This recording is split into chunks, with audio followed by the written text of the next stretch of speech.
Fill इस दुनिया में बचा हुआ आखिरी इंसान है। वो जो चाहे वो कर सकता है। उसे देखने वाला इस दुनिया में कोई भी नहीं है। अब वो बड़े से बड़े घर में रहता है, बढ़िया से बढ़िया चीजें यूज करता है और बढ़िया से बढ़िया खाना खाता है। लेकिन ऐसा वो कब तक ही कर सकता था। अकेला होने की वजह से उसकी दिमागी हालत बहुत ही ज्यादा खराब हो चुकी थी। वो ऐसी ऐसी हरकतें करता जो नॉर्मल तो बिल्कुल नहीं। वो बड़ी से बड़ी कार्ड्स को आपस में टकरा कर ऐसे सेलिब्रेट करता जैसे उसने कितना बड़ा काम कर दिया हो। वो पूरा पूरा दिन शराब में ही नहाता और उसे ही पीता। जब भी रात को फिल सोने जाता तो भगवान से सिर्फ एक ही बात कहता, भगवान अगर तुम मुझे देख रहे हो तो प्लीज मेरे पास एक सुंदर सी लड़की को भेज दो जिसके साथ मैं दिन रात इंटीमेट हो सकूं। बस मुझे और कुछ नहीं चाहिए। अब एक दिन फिल को एक खूबसूरत लड़की मिल भी जाती है। अब फिल उस लड़की के साथ क्या क्या करेगा चलिए जानते हैं। तो कहानी की शुरुआत में हमें बताया जाता है कि एक वायरस की वजह से पूरी दुनिया के सभी इंसान एक झटके में खत्म हो गए। लेकिन ऐसे में एक इंसान जिंदा बच गया जिसका नाम फिल है। फिल कई सालों से अपना ट्रक लेकर पूरे अमेरिका में घूम रहा है, लेकिन उसके बहुत ढूंढने पर भी उसे कोई भी जिंदा इंसान नहीं मिलता। अब वो एक जगह पर जाकर वहाँ के बोर्ड पर अलाइव इन टक्सन लिख देता है ताकि अगर कोई भी जिंदा हो तो वो इस बोर्ड को देखकर टक्सन में आ सके जहाँ उसे फिल मिल जाएगा। अब फिल टक्सन में अपने घर जाता है तो वो देखता है कि अब उसका घर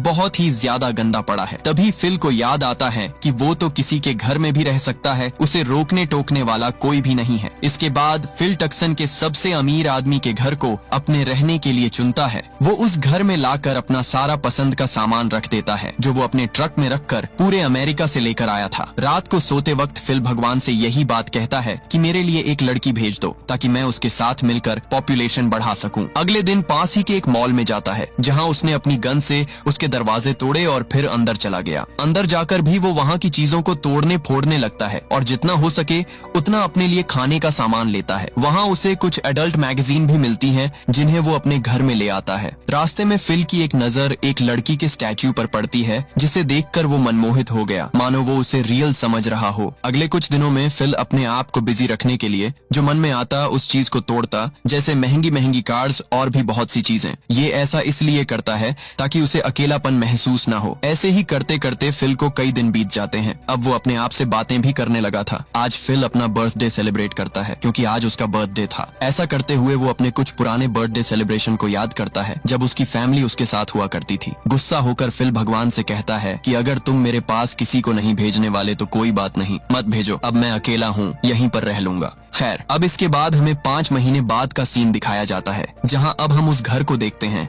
जो घर कम और कचरे का ढेर ज्यादा लग रहा था। दरअसल अब वो यहीं खाता है और यहीं गंदगी करता है क्योंकि उसका मानना है कि उसके सफाई करने का कोई भी फायदा नहीं है क्योंकि सिर्फ उसे ही तो यहाँ रहना है और न ही उसे कोई देख रहा है। फिल डेली की तरह अपनी शराब की बॉटल्स को पूल में डालकर उसमें नहाता है और उसे ही पीता है। उसने अपने पूल को ही अपना टॉयलेट बना रखा था क्योंकि अब उसे ऐसे ही रहना पसंद है। इसके बाद फिल पास ही के एक बार में जाता है जहां उसने कुछ बॉल्स को ही अपना दोस्त बना रखा था और तो उसने उनके नाम भी दे रखे थे। वो उनसे ही अपने दिल की सारी बातें करता। वो कहता है कि अगर मेरे पास कोई भी लड़की आ गई तो मैं जिंदगी में कभी उससे ना तो नाराज होऊंगा और ना ही कभी उससे किसी तरह की शिकायत रखूंगा। इसके बाद रात में उसी लड़की के स्टैचू के पास जाता है और उससे कहता है कि मैं थोड़ा शर्मीला हूँ, मैं तुम्हें बहुत दिन से नोटिस कर रहा हूँ कि तुम मुझे ही देखती रहती हो, लेकिन मेरे अंदर इतनी हिम्मत नहीं है कि मैं तुमसे अपने दिल की बात कह दूं। ये कहकर फिल उसे किस कर लेता है, लेकिन जब उसने उसका हाथ पकड़ा तो उसका हाथ ही टूट गया। ये देखकर फिल अपने भ्रम से बाहर निकल आता है। अब फिल अपनी इस अकेलेपन की जिंदगी से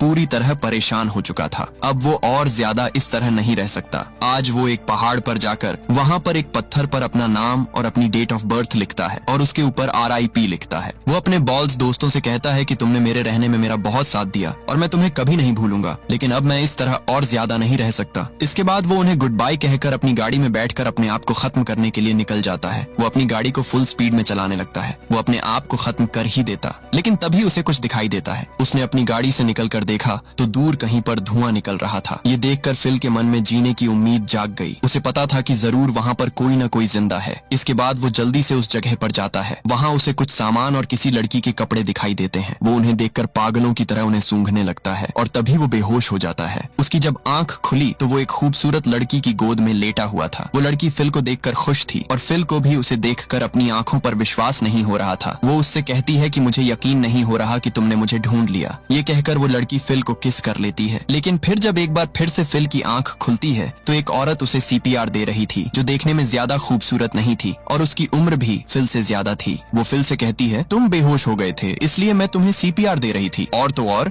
तुमने अपने अंडरवेयर में ही टॉयलेट कर लिया था। तब फिल कहता है, मैंने टॉयलेट नहीं किया था, बल्कि वो तो मेरे पूल के पानी की वजह से गीला था। इसके बाद वो उसकी तरफ बढ़ने लगता है, लेकिन वो औरत अपनी गन निकाल कर उससे कहने लगती है, मुझसे दूर रहो और मेरे कपड़े नीचे रखो। तब फिल भी ऐसा ही करता है। इसके बाद वो औरत फिल से पूछती है कि क्या तुम अच्छे इंसान हो? तब फिल कहता है, हाँ मैं अच्छा इंसान हूँ, तुम्हें मुझसे डरने की कोई भी जरूरत नहीं है। तब वो औरत कहती है, क्या तुम ही वही इंसान हो जिसने अलाइव इन टक्सन लिखा था? तब फिल कहता है, हाँ मैं वही हूँ। दरअसल बात ये है कि मैंने पिछले 2 सालों से किसी को भी नहीं देखा, तो मुझे नहीं पता कि मुझे किसी के सामने कैसे पेश आना चाहिए। प्लीज मेरा यकीन करो, मैं अच्छा इंसान हूँ। तब वो औरत भी मान जाती है और उसे अपना नाम कैरोल बताती है। इसके बाद ये दोनों एक जगह पर बैठकर बातें करते हैं और कैरोल इन दोनों के लिए कॉफी बनाती है और बताती है कि मैं भी किसी जिंदा इंसान की तलाश में भटक रही थी। कैरोल को देखकर फिल के अरमानों पर पानी फिर चुका था। उसने तो सोचा था कि कोई सुंदर लड़की होगी, लेकिन ये तो निकली एक बूढ़ी औरत। खैर, इसके बाद फिल कैरोल को अपना घर दिखाने के लिए लेकर जाता है। रास्ते में फिल किसी भी ट्रैफिक रूल्स का पालन नहीं कर रहा था। ये देखकर कैरोल उसे ऐसा करने से मना करती है। तब फिल भी कैरोल के कहने पर ऐसा ही करता है। इसके बाद वो दोनों फिल के घर पहुंच जाते हैं, जहां फिल उसे अपना गार्बेज पूल, टॉयलेट पूल और शराब वाला पूल दिखाता है। इसके बाद फिल उसे अपने घर के अंदर लेकर जाता है, जहाँ उसके घर की हालत देखकर कैरोल दंग रह जाती है कि आखिर एक इंसान ऐसे कचरे में कैसे रह सकता है। यहाँ फिल कैरोल को अपनी लाई हुई पेंटिंग्स दिखाता है, जो बहुत ही कीमती थी और उसने वो चुराई थी। अब कैरोल यहाँ फिल से उन मैगजीन के बारे में पूछती है, जिस पर फिल उसे बताता है कि ये सब एडल्ट मैगजीन हैं, जिन्हें मैं कभी कभी अकेला फील होने पर पढ़ता हूँ। कैरोल उससे कहती है कि मुझे लगता है कि तुम एक थरकी किस्म के इंसान हो। ये बात सुनकर फिल को गुस्सा आ गया और वो कैरोल को वापस से उसी जगह पर छोड़ आता है जहाँ से वो उसे लेकर आया था। अगली सुबह जब फिल उठता है तो वो देखता है कि कैरोल उसके घर की सफाई कर रही है। फिल उससे कहने लगता है कि तुम मुझसे बिना पूछे मेरे घर की सफाई क्यों कर रही हो? तब गुस्से में कैरोल सारा कचरा वहीं पर गिरा देती है। फिल उससे कहता है कि अच्छा चलो बताओ, हम इसे किस तरह साफ कर सकते हैं? जिस पर कैरोल उसे बताती है कि इसे साफ करने के लिए हमें एक क्लीनर की जरूरत पड़ेगी और वो हमें सुपरमार्केट में मिलेगा। इसके बाद ये दोनों सुपरमार्केट जाते हैं। कैरोल फिल से कहती है कि तुमने जहाँ गाड़ी पार्क की है वो हैंडीकैप्ड पार्किंग है। जिस पर फिल कहता है, क्या तुम पागल हो चुकी हो? यहाँ कौन है हमें देखने वाला? हम कहीं पर भी गाड़ी पार्क कर सकते हैं, कोई फर्क नहीं पड़ता, इवन यहाँ वहाँ कहीं भी। लेकिन कैरोल नहीं मानती और वो कहती है कि हमें अपनी पार्किंग में ही गाड़ी पार्क करनी चाहिए। ये सुनकर फिल को गुस्सा आ गया और वो सीधा अंदर गाड़ी को ले जाकर पार्क कर देता है और कहता है, अब देखो यहाँ भी कोई नहीं है हमें देखने वाला। तब कैरोल कहती है, तुम्हारी बात ठीक है, लेकिन इंसान के भी तो कुछ नियम कायदे होते हैं, हमें नियमों के हिसाब से चलना चाहिए। लेकिन मुझे लगता है कि तुम उस तरह के इंसान नहीं हो, तभी तो तुम्हारी ऐसी हालत है। रात में फिल अपने दोस्तों से कहता है कि मुझे कैरोल बिल्कुल भी ठीक नहीं लगती, क्योंकि ना तो वो देखने में ठीक है और ना ही उसकी बातें सही हैं। खैर, अगली सुबह जब फिल अपनी बियर से कुल्ला कर रहा था, तभी उसकी नजर बाहर कैरोल पर जाती है। फिल जब कैरोल के पास जाता है तब कैरोल उसे बताती है कि मैं तुम्हारे पास ही के एक घर में रहने वाली हूँ। लेकिन फिल बिल्कुल नहीं चाहता था कि कैरोल यहाँ पर रहे। वो कैरोल से कहता है कि इस दुनिया में इतने घर हैं और तुम चाहो तो कहीं पर भी जाकर रह सकती हो, तुम्हें मेरे पड़ोस में रहने की कोई जरूरत नहीं है। तब कैरोल कहती है, अच्छा तो तुम्हें ये डर है कि कहीं मैं तुम्हारे गंदे काम न देख लूं। तब फिल अपना अंडरवेयर उतार कर कहता है, लो अब इससे गंदा काम तुम नहीं देख सकती। लेकिन कैरोल को फिर भी कोई असर नहीं पड़ता। वो कहती है, देखो मुझे लगता है कि भगवान ने हम दोनों को किसी मकसद से इस दुनिया पर बचा कर रखा है। अब हमारी जिम्मेदारी है कि हम लोग मिलकर इस दुनिया की पॉपुलेशन को बढ़ाएं। लेकिन फिल साफ साफ कह देता है कि अगर ऐसी बात है तो तुम सुन लो, अगर तुम इस दुनिया की आखिरी महिला भी हो तब भी मैं तुम्हारे साथ इंटीमेट नहीं होने वाला। ये कहकर फिल वहाँ से चला जाता है। इसके बाद जब फिल अपने टॉयलेट में होता है तभी उसके पास कैरोल आती है। फिल उसे देखकर डर गया। कैरोल कहती है, फिल मुझे तुम्हारी कुछ हेल्प चाहिए। मैंने अपने गार्डन में कुछ वेजिटेबल उगाए हैं जिनमें डालने के लिए मुझे पानी वहाँ तक पहुँचाना होगा। फिल कहता है, तुम कुछ भी करो लेकिन मैं तुम्हारी कोई भी मदद नहीं करने वाला। तब कैरोल उसे एक टमाटर निकाल कर दिखाती है जो बिल्कुल फ्रेश था। कैरोल कहती है, देख लो, अगर तुम मेरी मदद करोगे तो तुम्हें भी मेरे साथ फ्रेश वेजिटेबल खाने को मिलेंगे। लेकिन फिल साफ साफ मना कर देता है। इसके बाद जब अंदर जाकर फिल अपना कई महीनों का रखा हुआ टोमेटो पेस्ट खाता है तो उसका स्वाद बिल्कुल खराब था। ये देखकर फिल रात को कैरोल के गार्डन में जाकर टमाटर खाने लगता लगता है। अगली सुबह कैरोल फिल के पास आती है और उससे कहती है, तुम्हें बिल्कुल भी शर्म नहीं आई मेरे टमाटर खाते हुए, जबकि तुमने मेरी हेल्प भी नहीं की। लेकिन फिल झूठ बोलते हुए कहता है कि मैंने ऐसा कुछ नहीं किया। तब कैरोल उसे सबूत देते हुए कहती है, कम से कम झूठ तो सही से बोलना सीख जाओ। इसके बाद जब वो जा रही होती है तब फिल उसके पैर की चोट देख लेता है जो उसे गार्डन के चक्कर में लगी थी। इसके बाद जब वो कैरोल के पास जाता है तो वो देखता है कि अब कैरोल ने भी अपने पूल को ही अपना टॉयलेट बना लिया है। कैरोल कहती है, फिल मैं गलत थी, क्योंकि अब मुझे लगता है कि भगवान ने हमें दुनिया को आगे बढ़ाने के लिए नहीं चुना है, क्योंकि हम दोनों क्या ही कर सकते हैं। और मैंने भी ये फैसला कर लिया है कि मैं भी तुम्हारी तरह हर जगह गंदगी करूंगी। साफ सफाई करने का कोई फायदा नहीं है। कैरोल के मुंह से ऐसी बातें सुनकर फिल हैरान था और निराश भी, क्योंकि उसकी वजह से ही कैरोल ऐसा सोच रही है। अब वो फैसला करता है कि वो कैरोल की मदद करेगा। इसलिए वो टक्सन के मेन वाटर सोर्स के पास जाता है और वहाँ से बड़ी मुश्किल से एक पाइप लगाकर उसे किसी तरह रात भर मेहनत करके कैरोल के गार्डन तक पहुँचाता है। सुबह को जब ये चीज कैरोल देखती है तो वो बहुत ही खुश होती है, क्योंकि अब उसके मुरझाए हुए पौधे हरे भरे हो गए थे। कैरोल फिल से कहती है, क्या आज रात हम लोग साथ में डिनर करें? तब फिल भी मान जाता है। इसके बाद जब ये लोग रात को खाना खा रहे थे तब कैरोल कहती है, मुझे लगता है कि हम दोनों साथ में अच्छे से रह सकते हैं और अब हमें ही पॉपुलेशन को बढ़ाना होगा। तब फिल भी उसकी बातों को समझ जाता है और कहता है, चलो ठीक है, अगर तुम मेरे साथ इंटीमेट होना चाहती हो तो मैं तैयार हूँ। वैसे भी फिल कैरोल के साथ इंटीमेट होना चाहता था, लेकिन कैरोल कहती है कि मैं तुम्हारे साथ ऐसे इंटीमेट नहीं होंगी, बल्कि पहले मैं तुम्हारे साथ शादी करना चाहती हूँ और फिर हम ये सब कर सकते हैं। ये सुनकर फिल ऐसा करने से साफ साफ मना कर देता है और वहाँ से जाने लगता है। लेकिन तभी फिल को याद आता है कि ऐसे तो वो कभी उसके साथ इंटीमेट ही नहीं हो पाएगा। इसलिए वो कैरोल की बात मानते हुए उसके साथ शादी करने के लिए तैयार हो जाता है, जिससे कैरोल बहुत खुश होती है। लेकिन फिल इस चीज से ज्यादा खुश नहीं था, क्योंकि उसे शादी से कोई मतलब ही नहीं था। इसके बाद कैरोल और फिल जाकर चर्च में शादी कर लेते हैं। लेकिन जब वो लोग बाहर आए तो फिल ने देखा कि वहाँ पर काफी सारे लोग अभी भी जिंदा हैं और तभी फिल की आंख खुलती है और हमें पता चलता है कि ये सब सिर्फ फिल का एक सपना था। तभी रात में ही कैरोल फिल के लिए कुछ खाना लाती है जो उसने अपने हाथों से बनाया था। दरअसल कैरोल को अब फिल की बहुत चिंता है और वो हर तरीके से उसका ख्याल रखेगी। कैरोल फिल से कहती है, अब क्योंकि यहाँ पर कोई नहीं है इसलिए हम दोनों में से किसी को प्रेसिडेंट बनना होगा। मैं चाहती हूँ कि तुम प्रेसिडेंट बनो। तब कैरोल के कहने पर फिल भी मान जाता है। अगले दिन कैरोल अपनी शादी के लिए बहुत ही लगन के साथ तैयारियां करने लगती है। इधर फिल सीधा उस स्टैच्यू के पास जाता है। वो उससे कहता है, आज मेरी कैरोल के साथ शादी है, लेकिन तुम्हें और मुझे पता है कि हम दोनों के बीच कितना प्यार है। भले ही मैं शादी कर लूं, लेकिन मैं तुम्हें नहीं भूल पाऊंगा। इतना कहने के बाद फिल चर्च में आ जाता है। कैरोल तो यहाँ पूरी तैयारी से आई थी, लेकिन फिल ने तो अपने कपड़े तक चेंज नहीं किए। ये देखकर कैरोल को अजीब तो लगा, लेकिन फिर भी वो इस चीज को ज्यादा नोटिस नहीं करती। अब सारी बातें होने के बाद जब सबसे जरूरी रिंग पहनाने की बारी आती है तो कैरोल देखती है कि फिल तो रिंग लाना ही भूल गया। शादी में इतनी जरूरी चीज को भूल सकता है। ये देखकर कैरोल समझ गई कि वो फालतू में ही एफर्ट डाल रही है, जब फिल को इस चीज में कोई इंटरेस्ट ही नहीं है। कैरोल गुस्सा होकर कार लेकर अपने घर चली जाती है। इसके बाद फिल भी अपनी गलती मानते हुए कैरोल के घर जाता है, लेकिन कैरोल दरवाजा नहीं खोलती।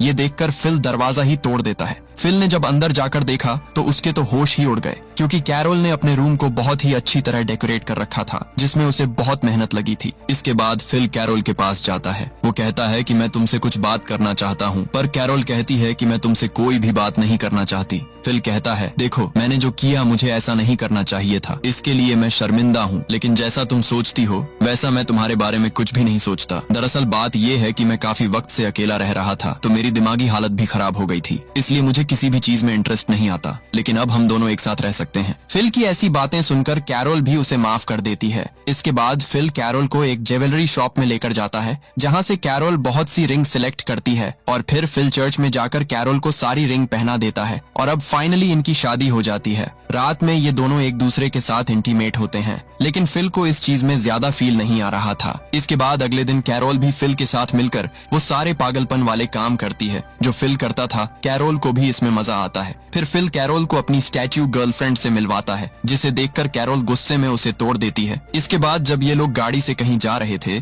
तभी उनकी गाड़ी से एक दूसरी गाड़ी टकरा जाती है। फिल जब बाहर निकलकर देखता है तो उस गाड़ी में से एक खूबसूरत लड़की निकलती है। उसे देखकर फिल एकदम सुन्न रह गया। उसे समझ नहीं आ रहा था कि वो कैसे रिएक्ट करे। वो लड़की अपना नाम मेलिसा बताती है। मेलिसा भी इन्हें देखकर बहुत ही ज्यादा खुश थी। वो इन्हें बताती है कि मैं बहुत दिनों से भटक रही थी, लेकिन फिर मैंने एक बोर्ड पर अलाइव इन टक्सन लिखा हुआ देखा, तब मैं यहाँ पर आई हूँ। इसके बाद ये दोनों मेलिसा को अपने साथ लेकर जाते हैं। फिल बताता है कि वो बोर्ड मैंने ही लगाया था, मुझे पता था कि तुम जैसी कोई खूबसूरत लड़की मुझ तक जरूर आएगी। अब तभी कैरोल कहती है कि हम दोनों कपल हैं और हमने अभी अभी शादी की है। ये बात फिल को ठीक नहीं लगती, क्योंकि वो मेलिसा को ये बात बताना नहीं चाहता था। खैर, अब जब ये लोग फिल के घर पहुंचते हैं, तब मेलिसा फिल के रूम को देखकर इम्प्रेस हो जाती है, क्योंकि उसके रूम में एक से एक कीमती पेंटिंग्स लगी हुई थी। लेकिन तभी कैरोल बता देती है कि ये सब पेंटिंग्स फिल ने चुराई हैं। फिल जो मेलिसा के सामने अपनी इज्जत बनाना चाहता था, लेकिन कैरोल ऐसा होने नहीं दे रही थी। साथ ही साथ वो बता देती है कि फिल अपने रूम को बहुत गंदा रखता है और उसने अपने पूल को ही अपना टॉयलेट बना रखा है। फिल ट्राई कर रहा था कि मेलिसा उसके साथ उसके घर में ही रहे,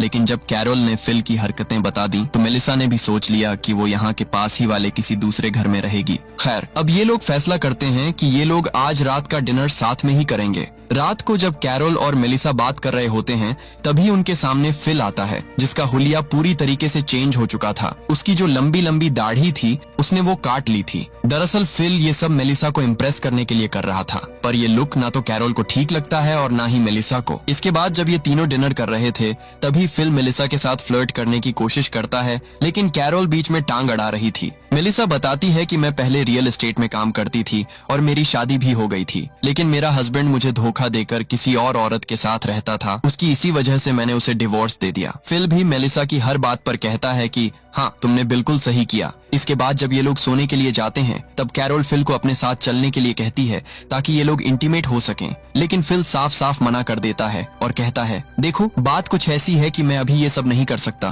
क्योंकि मेरा मन नहीं है और मुझे कुछ भी ठीक नहीं लग रहा। हम लोग कभी और ये काम कर लेंगे। तब कैरोल फिल से कहती है, कहीं ये बात तो नहीं है कि तुम मेलिसा को तो पसंद नहीं करने लग गए। तब फिल कहता है, तुम कैसी बातें कर रही हो, मेरा बस मन नहीं है। अब कैरोल को क्या पता था कि असली वजह तो यही है। खैर, रात को जब फिल सो रहा होता है, तभी उसके पास मेलिसा आती है और उसे अपने साथ कुछ दिखाने के लिए लेकर जाती है। फिल भी तैयार हो जाता है। उसे लग रहा था कि जो वो सोच रहा है, मेलिसा उसे उसी काम के लिए बुला रही है। जब वो उसके पीछे पीछे एक कमरे में गया, तो वहाँ कैरोल थी। ये देखकर फिल डर गया और उसकी आंख खुल गई। दरअसल ये सब बस फिल का सपना था। इसके बाद अगले दिन जब मेलिसा फिल के पास जाती है, तो वो देखती है कि फिल वर्कआउट कर रहा है। ये सब फिल सिर्फ मेलिसा को इम्प्रेस करने के लिए कर रहा था, ताकि उसे लगे कि फिल कितना फिट है। मेलिसा उसे बाहर ले जाकर पूछती है कि आखिर मेरे घर के बाहर ये कार किसकी है। तब फिल कहता है कि तुम्हारे घर के बाहर है तो तुम्हारी ही होगी। वो उसे बताता है कि मैंने गलती से जो तुम्हारी गाड़ी खराब कर दी थी, उसके बदले में मैंने ही तुम्हें ये गिफ्ट दिया है। इसके बाद कैरोल फिल से कहती है कि तुम मेलिसा को तो नई से नई कार गिफ्ट कर रहे हो, और तुमने जो मेरा ये दरवाजा तोड़कर डाल दिया है, तुमसे ये ठीक नहीं हो रहा। तब फिल कहता है, तुम टेंशन मत लो, मैं तुम्हारे दरवाजे को भी ठीक कर दूंगा। इसके बाद कैरोल मेलिसा को अपनी शादी की पिक्चर दिखाती है, जो उसने खुद बनाई थी। अब जब फिल कैरोल का दरवाजा ठीक कर रहा था, तभी उसके पास मेलिसा आती है। वो फिल से कहती है कि अगर तुम्हारे पास टाइम हो तो तुम दोनों मेरे घर बियर पीने के लिए आ जाना। तब फिल कहता है, हाँ क्यों नहीं, आखिर मैं तुम्हारी बात को मना कैसे कर सकता हूँ। लेकिन फिल उससे झूठ बोलता है कि कैरोल की तबीयत खराब है और वो नहीं आ सकती। ये कहकर वो अकेला ही उसके घर चला जाता है। मेलिसा यहाँ फिल से कहती है कि जैसा मैं तुम्हें समझ रही थी, वैसा तुम नहीं हो, बल्कि तुम तो बहुत अच्छे इंसान हो। बियर पीने की वजह से अब मेलिसा को थोड़ा थोड़ा नशा होने लगा था, और वो नशे में फिल से कहती है, वैसे अगर तुम और कैरोल शादीशुदा नहीं होते तो हम दोनों के बीच कुछ हो सकता था, लेकिन अब क्या ही कर सकते हैं, छोड़ो। अब क्योंकि तुम दुनिया में आखिरी इंसान हो, इसलिए मैं भी तुम्हारे साथ रह सकती थी। मेलिसा वो सारी बातें कहती है जो फिल सुनना चाहता था। अब फिल भी ठान लेता है कि वो मेलिसा के साथ रहेगा, इसलिए वो कैरोल को डिवोर्स देने के लिए उसके पास जाता है। लेकिन कैरोल तो बहुत ही मेहनत के साथ उसकी और फिल की शादी का वेडिंग बोर्ड बना रही थी। अब फिल बुरी तरह फंस चुका है। मेलिसा के साथ रहने का उसका मन है और कैरोल उससे बहुत ज्यादा प्यार करती है। अब फिल किसके साथ रहेगा और आगे क्या होगा, ये तो आपको इसके अगले पार्ट में ही पता चलेगा। अगर आप अगला पार्ट देखना चाहते हो तो नीचे कमेंट्स में नेक्स्ट पार्ट टाइप जरूर कीजिए, और हाँ, चैनल को सब्सक्राइब करके बेल नोटिफिकेशन को ऑल पर सिलेक्ट कर लीजिए, ताकि अगले पार्ट की नोटिफिकेशन आपको सबसे पहले मिल सके।